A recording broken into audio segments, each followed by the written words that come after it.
আজকে বাড়িতে বানাবো একটু নিমকি।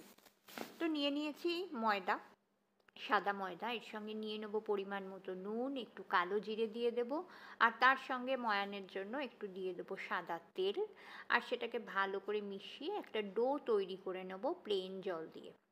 তো ডোটা তৈরি করে প্রায় মিনিট 10 মতো আমি রেখে দিই।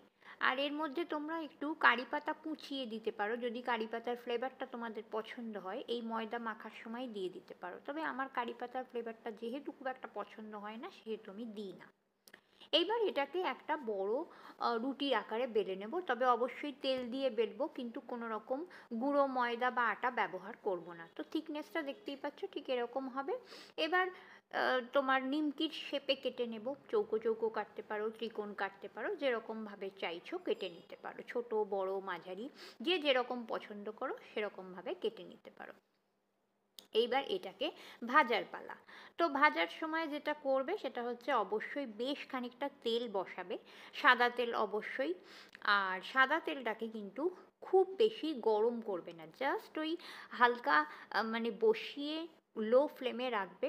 যখন একটু সামান্য ওই হাত ছোঁয়ানো গরম হবে, মানে জাস্ট হাতটা ডুবিয়ে দেখবে যে একটু হালকা গরম হয়েছে, ঠিক ওরকম সময় গুলোকে ছাড়বে। আর আমি এখানে দেখতে পাচ্ছ একটা কাঁচা চামচ দিয়ে একটু ফুটো ফুটো করে দিচ্ছি।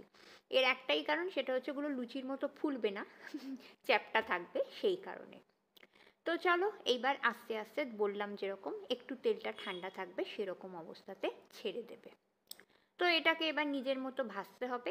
ও নিজের মতোই ঠিকঠাক আস্তে আস্তে কালার নিয়ে নেবে, মানে ভাজা হবে যখন। তবে ফ্লেমটা একদমই লোতে রাখতে হবে, আর একটু মাঝে মাঝে কড়াটা ধরে একটু ঝাঁকি দেবে, তাহলেই দেখবে ও নিজের মতো হয়ে গেছে। আর মাঝে যখন একটু ভাজা হয়ে এসছে দেখতে পাচ্ছ, তখন একটু চামচে করে এদিক সেদিক করে নাড়িয়ে নেবে। আর তোলার সময় অবশ্যই ছানটা করে তুলবে, মানে আর তেলটা ঝরিয়ে। আর একটা টিস্যু পেপার বা ওই ধরনের পেপারের ওপর তুলবে, যাতে তেলটা সোক করে নেয়। তো পরের বারেরটাও দিয়েছি, কিন্তু পরের বারে যেহেতু তেলটা একটু হিট হয়ে গেছে, সেহেতু আমি বার্নারের এদিকটাতে বসিয়েছি। ওর মধ্যে ছাড়বো, তেলটা যখন আবার একটু ঠান্ডা হয়ে যাবে তখন আবার বার্নারে গিয়ে বসিয়ে দেবো। তো দ্যাটস ইট, আমার দু ব্যাচে এটাকে ভাজা হয়ে যাবে। তো মোটামুটি আমার নিমকি কিন্তু রেডি। আর কি,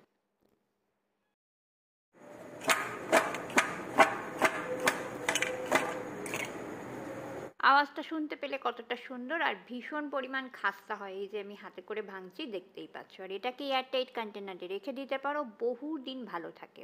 বাড়ির তৈরি জিনিস, কোনো রকম অন্য রকম তেল না, ভালোভাবে সুন্দরভাবে থাকবে। তো চলো, আজকের রেসিপি তোমাদের সঙ্গে শেয়ার করলাম।